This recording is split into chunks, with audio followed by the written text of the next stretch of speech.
Hello, everybody, and welcome to the Rolla Public Library Story Time.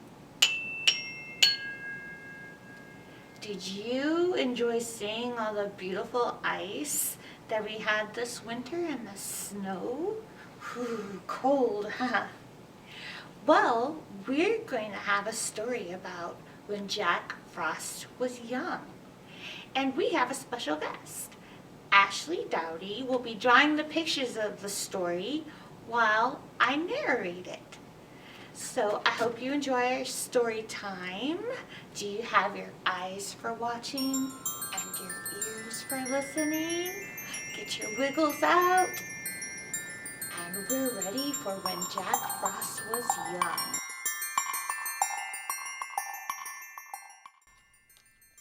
When Jack Frost was young. From the book Sandman's Goodnight Stories by Abby Phillips Walker. Retold by Miss Tara. Illustrated by Ashley Dowdy. Jack Frost is a bright, witty, magical fellow. Maybe you've watched a movie or heard a story about Jack Frost. You have seen his magnificent icy works of art across the treetops, coating the grass in white and frosting up houses and car windows. Big icicles, little patterns swirling on the glass. It's wonderful and beautiful. This is the story about the time when Jack Frost was young, like you, and brand new to his art. He would not listen to his mother, the North Wind. They lived together in a very small, cramped, one-room cottage, and maybe that's why sometimes they got on each other's nerves. Well, one early morning, when it was still dark out, he woke up full of energy. He jumped out of bed and raced around the house, getting dressed.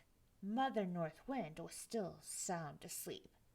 Jack was full of energy and making a lot of noise, digging for his clothes, making breakfast, banging pots and pans as he scrambled eggs and toasted some bread. "What are you doing, making all that noise?" she snapped. "I'm sleeping." "It is time to cover the world in frost," said Jack, buttoning up his white coat. "I'm starting early, covering the fields in ice before the farmers get their corn and pumpkins and other crops into the barn. I'm faster than they are. Mom, those farmers will know I'm a witty, magical kid." Jack hurried to his mother's winter deep freezer, where she kept the cold, cold frost. "Stay out of that. You go back to bed," said Mother North Wind. "It is too soon for frost. Wait 2 weeks." "You're so boring," said Jack Frost. "I want to be doing something. I have all this energy.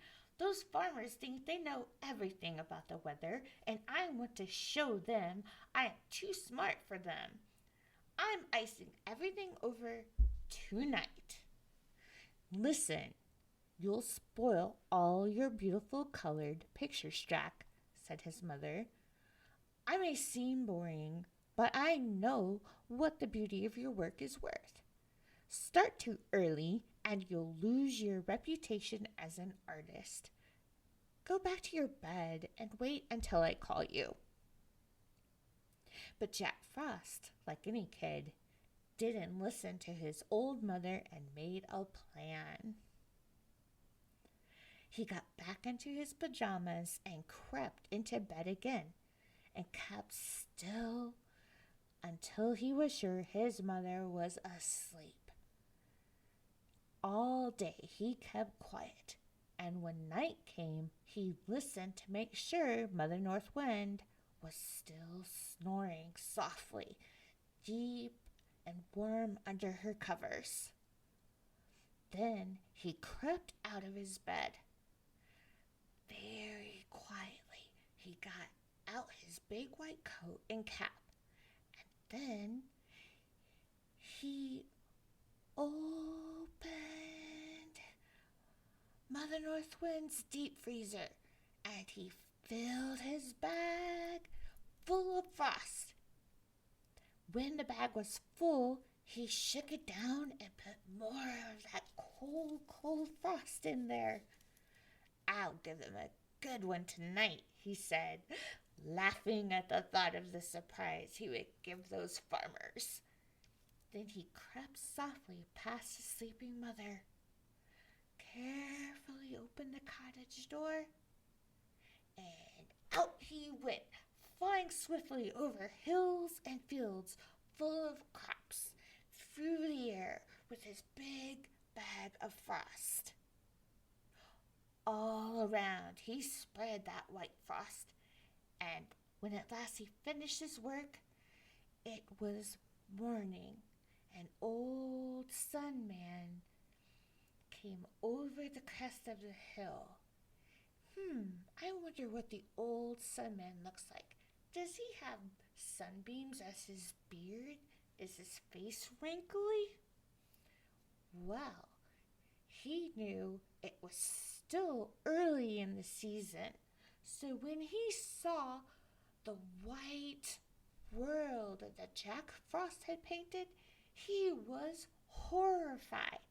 "You rascal!" he shouted after Jack Frost, who was flying quickly away so he wouldn't get caught.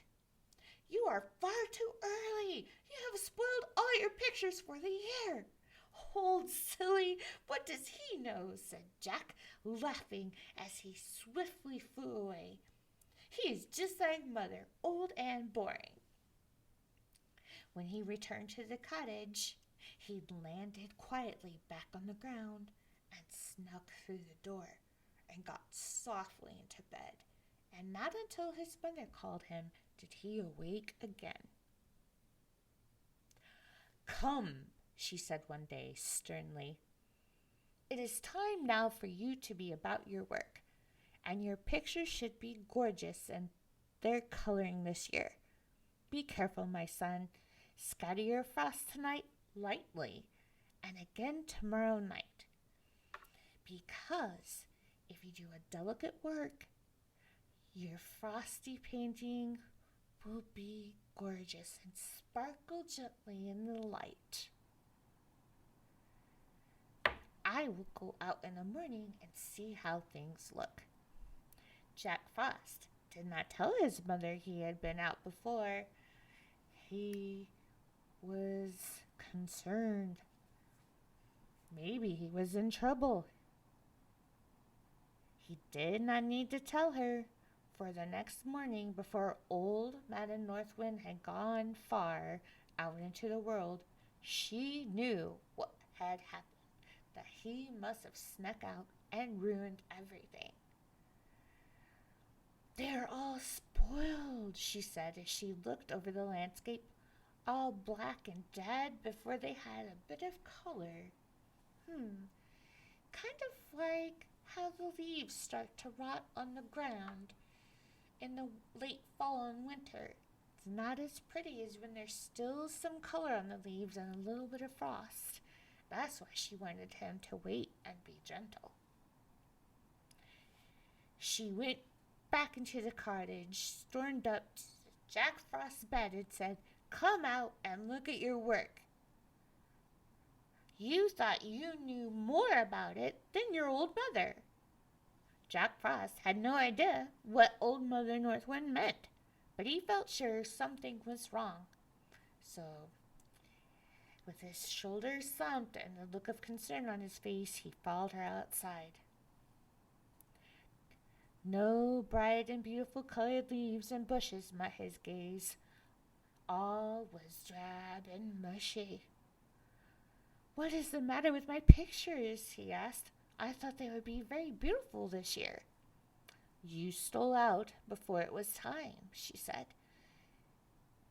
And you not only surprised the farmers, but you spoiled all the gorgeous pictures and cheated all the people who looked for them. There will be none this year because you thought you knew more than I. Go home.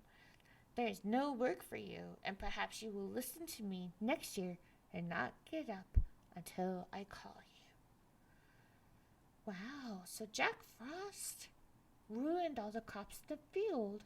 Now there's spoiled mushy pumpkins and spoiled corn. So Jack Frost went home a sadder but wiser fellow. The next year he slept and did not put his frosty nose out from under his blanket until Mother North Wind called him. Well, keep your eyes open this winter for Jack Frost's work and see if he's grown up to do a better job.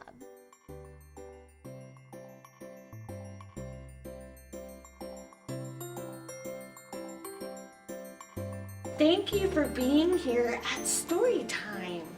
Make sure you come by the library to get your craft. Oh, that's right.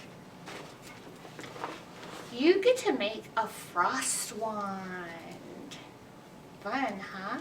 So bring an adult to the curbside here at the library and pick up your grab-and-go craft bag. And make sure you like our video and share it with your friends. We'll see you